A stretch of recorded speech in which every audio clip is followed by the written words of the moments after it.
How you doing, YouTube? Matt with Massive Beer Reviews, back with yet another review, and yeah, a little bit of illusion beer. No, illusion. That's not even a fucking word. Alluding is an actual word. Long Island City Beer Project. This is a brewery I've heard some things about.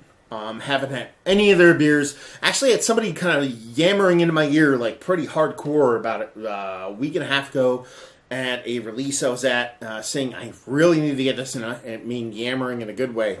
And I was like, yeah, I really want to try it. Hopefully I get it. And it's one of those beers that typically, you got to go and get. But I was lucky enough to stumble across a can of this today. Don't know if it's good, don't know if it's bad, don't know how old it is. All I know is going to review it, so let's dive into it. Long Island City Beer Project is their Backjump IPA. So let's see what we got.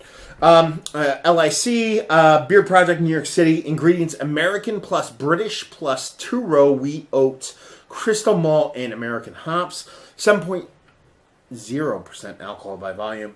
Backjump IPA, and that'd be that. Ghetto label in a really good way. Graffiti style, if you've ever actually walked around New York City or anywhere else when you're talking about that atypical kind of graffiti marker style. That's kind of what you have going on right now. IBUs and stuff that doesn't really matter. Do we have a date on here? We have a 9/16. We are in 10/20 right now. So just a hair over a month old. Listen, if this shit is kept cold, which I assume it's been because I know where I got it, it'll be fine. So you're talking about a month old. You know, your date Nazis out there, it's awesome to get shit right out of the chute, but sometimes that's not possible. So we're going to dive into this sucker, see what she's like at a month old, taken care of pretty decently. So let's dive into it. So, like I said, awesome ghetto label. The way the can opens, you're just going to get silver against the screen here. See what she has to offer. So, Long Island City Beer Project. I lived in Long Island for like a hot minute once. I lived in Glen Cove for about 13 seconds.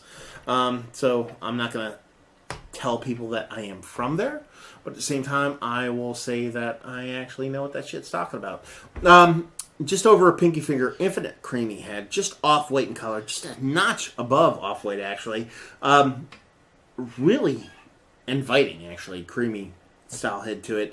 Rocky on the sides, and hazy-wise, you have that atypical haze to it. It looks more wheat ale than IPA, New England style IPA, whatever you want to call it.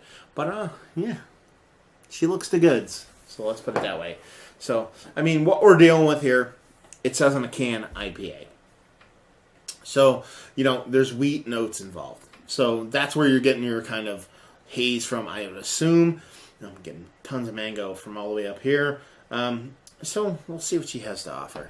Getting a proper nose on her. Yeah, it's all about those juicy mango fruits. It's not citrus. It's, yeah, sure, there's stone involved. You're getting a heaping helping of, peachiness and kind of nectarininess, but for me, it's a combination of that with mango.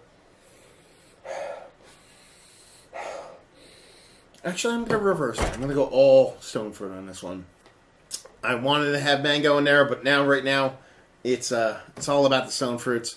Your peachiness, kind of exactly what I said earlier. Your kind of fucking nectarine kind of vibe going on with that citrusness. Yeah. So, subtle notes of citrus. Heaping helping of mango, but it's all about the stone fruit in here. That kind of peachy, fuzzy, kind of sweet, delectable kind of stone fruitiness going on right now. And it smells like the IPAs that a lot of people are producing nowadays. In a good way. Because there's a lot of people that produce news but don't deliver in the mouth. So let's see if the sucker delivers in the mouth. Cheers.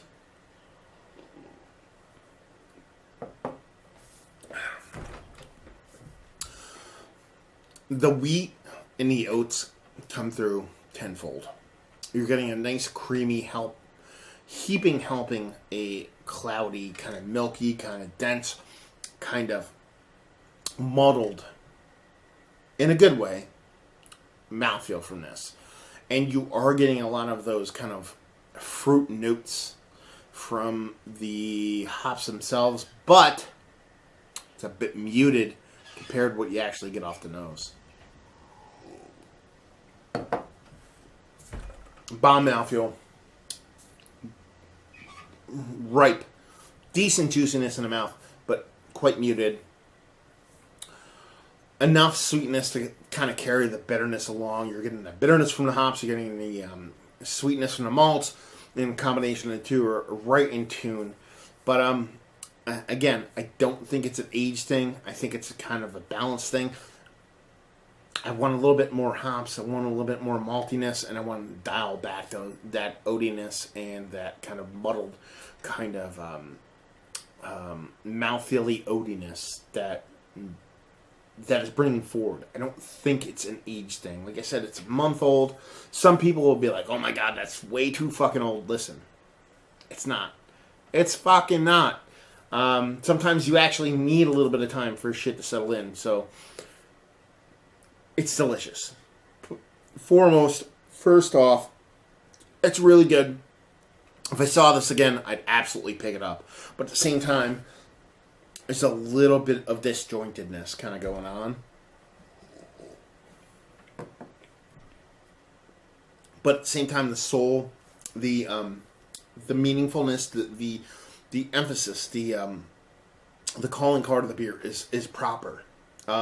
It knows what it wants to be, and I think whoever's making this and what they're trying to accomplish with the beer knows what the fuck they're doing and is on absolutely the right track. And for me to sit here and be like, hey, this is a little bit this, a little bit that, take that with a grain of salt.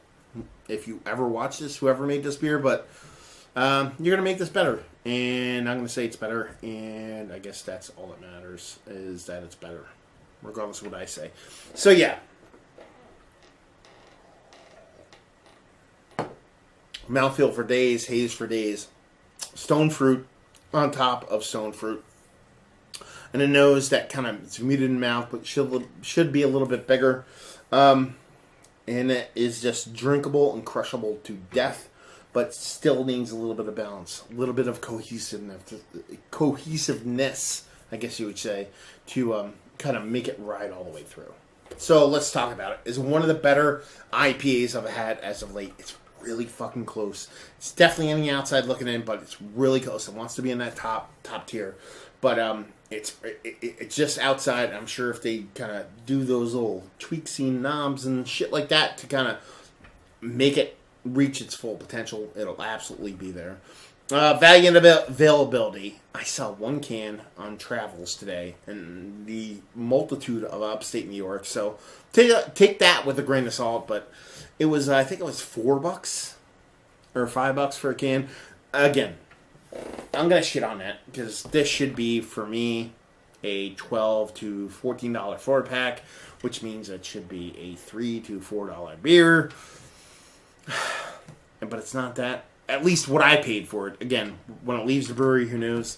But yeah, that pounder can ABV fucking level, like, let's pay $16 for those beers. It's a little bit askew from where I want it to be, but at the same time, fucking beggars can't be choosers. I bought it. I thought it was delicious. I'd buy it again, so market value. And let's just say this. If you like what we like this. If you like the New School, if you like New School IPAs, if you like that whole fucking hazy, fucking turbid, fucking IPA jam that's been going on nonstop, that will not quit, then you'll like this. And but I feel also like good beers because that's where this falls. A lot of breweries that try to duplicate this stuff get it wrong, get a little bit too fucking over the top or a little bit ahead of themselves with this whole style, and I think they are, let's put it this way, I think they're creating a beer that they like, but they're creating it from the ground up as opposed to trying to mimic and duplicate another person's beer.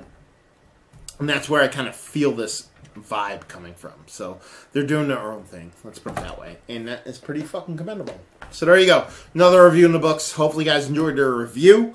If you did or you didn't or somewhere in between, please leave a comment in the comment section below. Like, subscribe, and all that fun stuff. And yeah, another review down. So hopefully you guys enjoyed their review. Hopefully you guys are enjoying a nice hazy IPA right now. And hopefully see you next time. Cheers.